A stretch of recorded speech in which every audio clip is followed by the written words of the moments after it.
So I want to talk about Wales following their wooden spoon in the Six Nations. Have they hit rock bottom, like Gatland said?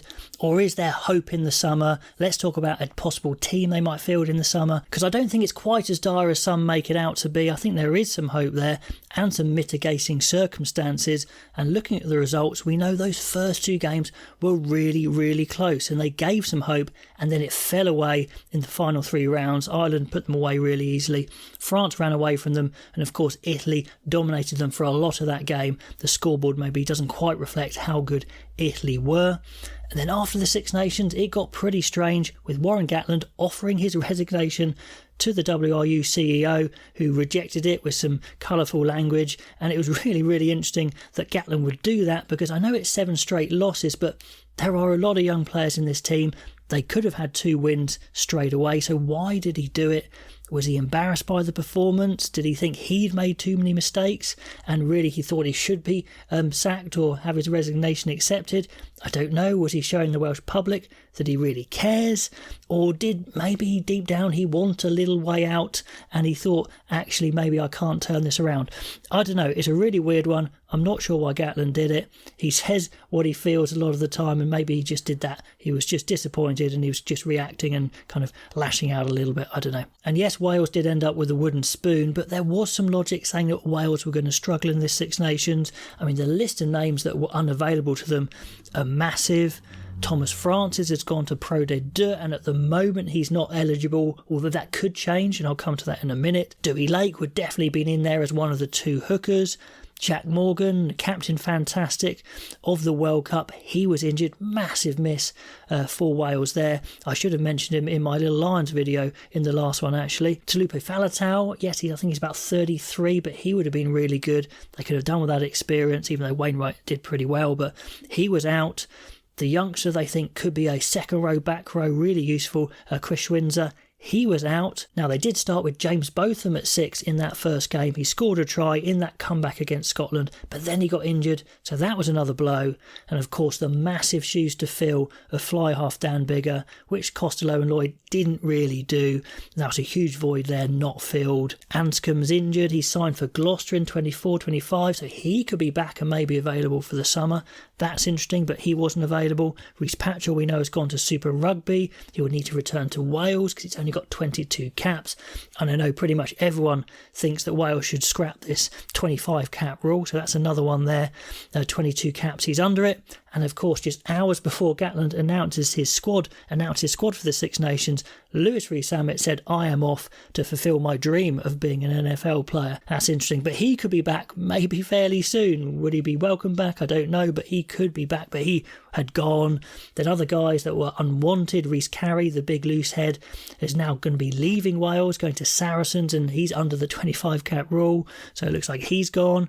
And of course, George North retired from internationals in that last game, so he's not going to be available in the summer, although he did play a key role in the Six Nations, although unexpectedly, inexplicably dropped for that 4th round. So anyway, there's plenty of mitigating circumstances there. That's the point.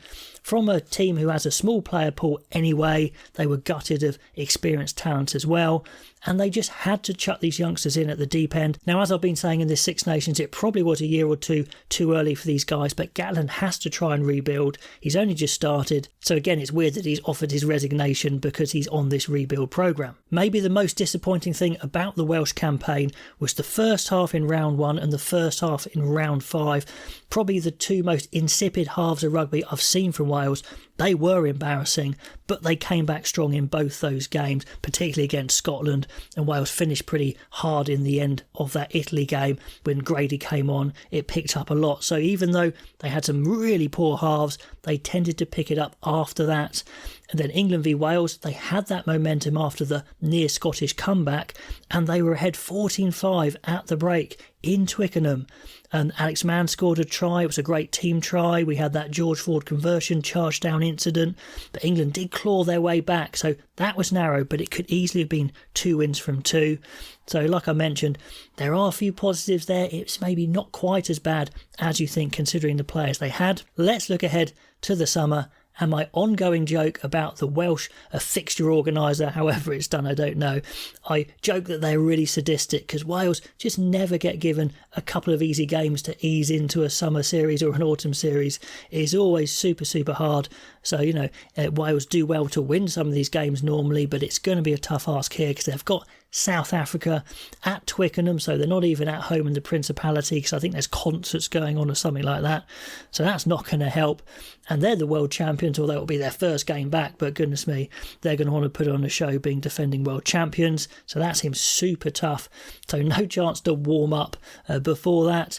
Then to Australia's, and I know Australia were not very good in the World Cup to say the least, but you think they've got to be better than that. They'll want to prove a point, especially with the Lions coming to them next year. They're going to want to show that they are stiff competition. So South Africa, Australia, 2 games in Australia, of course.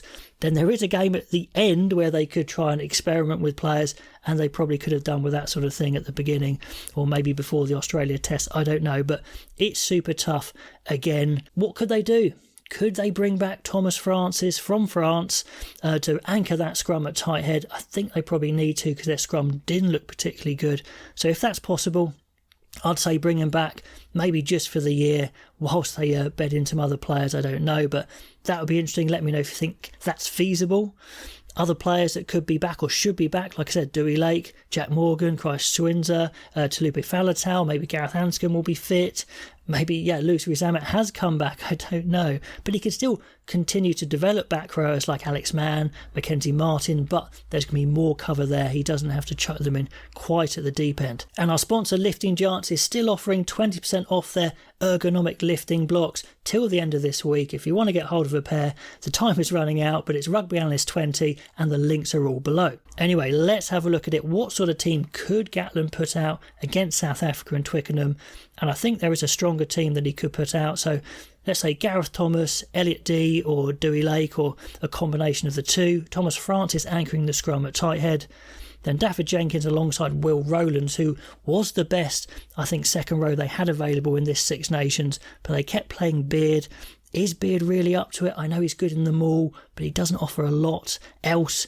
Maybe Schwinzer could be the third second row they use on the bench, who could also play back row. That could be a way they could try and go. Jack Morgan probably slots straight back into 6, so I know Mann's a good player, but I think he needs a bit more time. And then Rafael at 7, who's excellent over the ball, and Faletau or Wainwright at 8, and the other one on the bench would work really nicely. Thomas Williams, I think, absolutely is their best scrum half. I keep on saying it. I don't know why he keeps getting changed out occasionally. It happened for Gareth Davis, and that didn't work so well. Gareth Anscombe, if he comes back, so Costello can remain that understudy role. Maybe Sheedy's going to be back. He signed for Cardiff, so that's another more steady player they could go for. And in the centres, we've got no North, of course. Tompkins didn't really do it in this Six Nations. He's always got loads of energy, but he didn't make the impact, the dent he normally does. So maybe they just go for it and try a new combination of big Mason Grady, the big ball carrier, the offloader at 12, alongside Joe Roberts, who's got some skills there at 13. Could that be the new combo they go with? Adams got better during the Six Nations. I thought he started off really poorly. Maybe he was carrying injuries, but he actually looked the brightest he did in that last game. And Dyer, I think, has been playing really well on the other wing.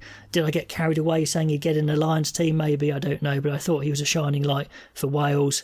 And I don't think there's many other options at 15. And Cameron Winnett is a very good player. Yes, he looks like a schoolboy for sure, but I think he's got the skills. Yes, he's thrown in maybe a bit too early, but I think you keep on going with that. So that would be a better team, I think, to face South Africa that will give them a chance at least. And they continue developing the youngsters. Interesting, at the last point, Sam Warburton recently highlighted that if you don't get the top right, there's no point trying with the bottom because kids need something to aim at. At some point, the kids will stop wanting to aspire to play for Wales. I'm not saying that's the case now, but the senior team, they do need to win. This fixture list, will it give it to them in the summer? I don't know, but I think there's a better team out there. So all hope is not lost. Gatland, you don't need to resign. Get your head down, grind away, and I think there is a way back. Anyway, let me know what you think about that one, guys. Put those comments below, and I'll catch you next time.